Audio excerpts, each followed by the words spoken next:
Absolute resonance के इस episode की शुरुआत में हम देखते हैं कि ये जो बंदा गोंगशेन जुन होता है ये लीलुओ औरों के पास आते हुए कहता है कि जियांग क्विंग, मैं कल्टीवेशन में कुछ ज्यादा ही बिजी हो गया था जिसकी वजह से आज की मैं इस चूजिंग को मिस कर दिया। लेकिन मैंने सुना है कि लीलुओ ने वाकई में काफी ज्यादा खतरनाक तरीके से परफॉर्म किया है और तो इसको मेंटोर जी चैन के द्वारा भी चूज कर लिया गया है। और लीलुओ, तुम्हारी इतनी शानदार परफॉर्मेंस के लिए मेरी तरफ से तुम्हें बधाई हो। तो लीलुओ कहता है कि तुम्हारा बहुत बहुत शुक्रिया, मैं बस लकी था जो मेंटर जी चैन ने मुझे पसंद किया, मुझे चुना। तो जियांग क्विंग कहती है कि ये तो बस एक न्यू कमर्स चूजिंग ही थी, लेकिन सीनियर गोंग इसकी कुछ ज्यादा ही प्रशंसा कर रहे हैं। तो गोंग कहता है कि क्विंगर, तुम्हारा स्टैंडर्ड भी तो कितना ज्यादा हाई है और हर कोई तुम्हारे जैसा एक natural 9th grade resonance cultivator नहीं है। और पहले के उन दोनों की बात की जाए तो तुम्हारे लिए तो यहाँ तक कि वायलेट वाइब्रेंस मेंटोर्स भी लड़ गए थे। जबकि इसके इस अंदाज को देख के लीलुओ भी हैरान होते हुए सोचता है कि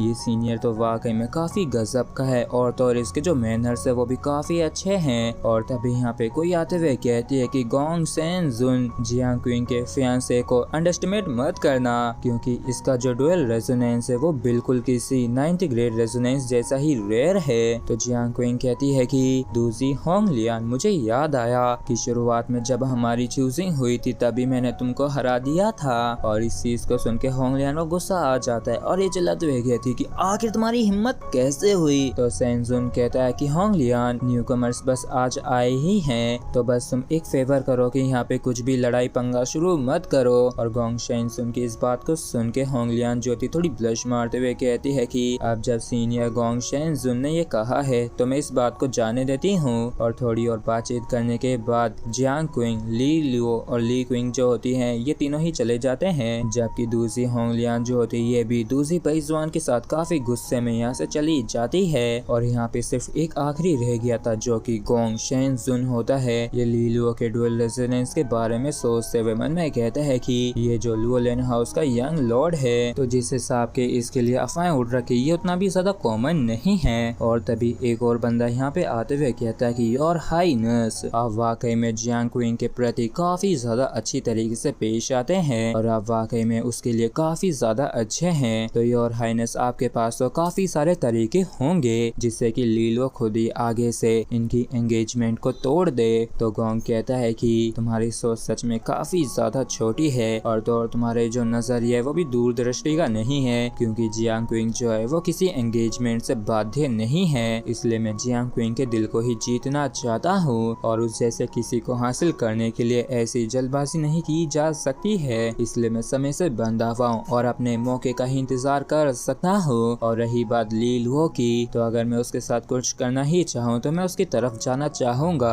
क्योंकि लीलुओ के करीब जाना सबसे बेस्ट तरीका होगा जिससे कि मैं जियांग क्विंग के भी करीब जा सकूं। और भले ही वो मुझे पसंद नहीं और मेरा सिर दर्द है लेकिन जीत उसी की होगी जो कि आखिरी तक टिकेगा। जबकि सब लीलुओ और जब लौट के जा रहे होते तभी लिंग क्विंग कहती है कि वो जो गोंगशेन जुन है उससे निपट पाना थोड़ा मुश्किल है और बच्चे वो गेम में काफी एक्सपर्ट है तो तुम उसके मुकाबले के तो बिल्कुल भी नहीं हो। तो लीलुओ जो होता है कहता है कि लेकिन तब भी उसको मानना पड़ेगा कि इसका जो फाइनल गोल है वो मेरे लिए मात्र एक स्टार्टिंग पॉइंट ही है। तो लिंग क्विंग कहती है कि तुम अपने आप को दिलासा देने में वाकई में एक्सपर्ट हो।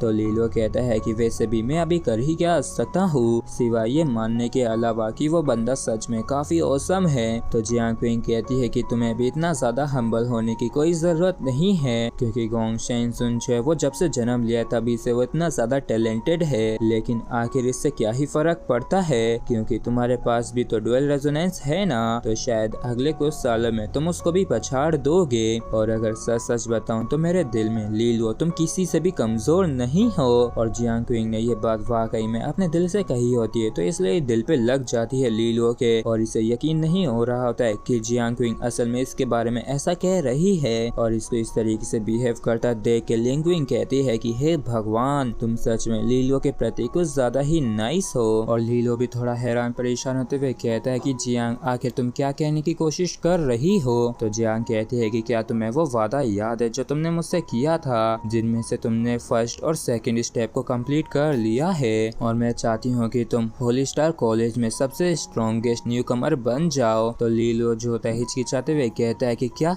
स्ट्रॉन्गेस्ट न्यू कमर, लेकिन मुझे तो नहीं लगता है कि ये कोई जरूरी है। तो जियांग कहती है कि अगर तुम इसको कंप्लीट कर लेते हो तो मैं तुम्हें एक रिवार्ड भी दूंगी। और इस चीज को सुनते लीलू काफी ज्यादा एक्साइटेड हो जाता है और पूछता है कि आखिर कैसा रिवार्ड। तो जियांग जो होती पहले थोड़ी देर सोचती, जिसके बाद ही मजे लेते हुए कहती है कि मैं जो तुम्हें रिवार्ड दूंगी उसमें मैं ऐसा प्रिटेंड करूंगी जैसे कि मैंने नहीं देखा कि तुमने और ली क्विंगर ने एक दूसरे पर नजर बनाए रखी है और इनडायरेक्टली एक दूसरे की भी सपोर्ट और मदद करते हो।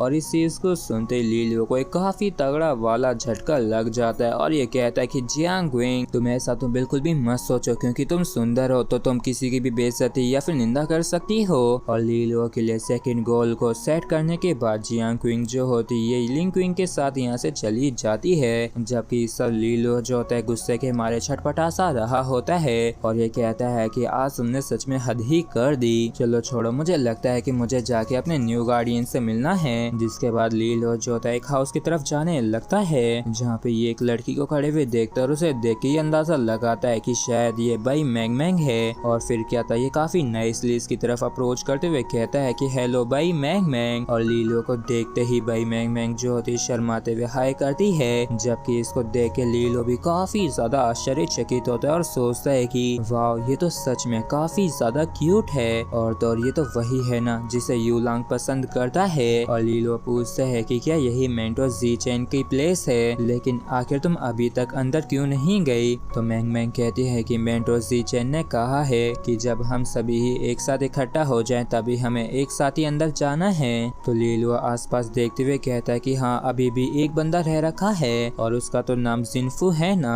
और साफ साफ लग रहा है कि वो समय का पाबंद नहीं है। तो मैंग मैंग कहती है कि वो पहले से ही यहाँ पे है और ना सिर्फ पहले से बल्कि वो हमसे काफी पहले आ गया था। तो हम लोग तुम्हारे लिए ही इंतजार कर रहे थे और हम वाकई में देखते हैं कि जिनफू जो था यहाँ पे लीलू का ही इंतजार कर रहा था। और क्योंकि जिनफू यहाँ पे पहले से इंतजार कर रहा था तो इस चीज को देख के लीलू भी चौंक जाता है और ये चीज वाकई में इसके लिए काफी ऑकवर्ड सी हो गई होती है और ये कहता है कि मुझे माफ करना तुम्हें इतने देर तक इंतजार करवाने के लिए। और तभी टीचर जी चैन जो तीन सभी को ही अंदर आने के लिए कहती है और इस चीज को सुनते ही मैंग मैंग कहती है कि चलो चलते हैं, मुझे लगता है कि हमारी मेंटर हमें बुला रही है। जिसके बाद ये लोग इतने बड़े पैलेस के अंदर एक काफी बड़े से हॉल में आ गए होते हैं, जहाँ पे हम होली स्टार कॉलेज की वायलेट वाइब्रेंस मेंटो जी चैन को देखते हैं। और इसी के साथ फ्रेंड्स हमारा एपिसोड यहीं पे खत्म होता है। अगर आप लोगों को वीडियो अच्छा लगा हो तो प्लीज चैनल को सब्सक्राइब और वीडियो को लाइक करना बिल्कुल भी ना भूलें। Thank you.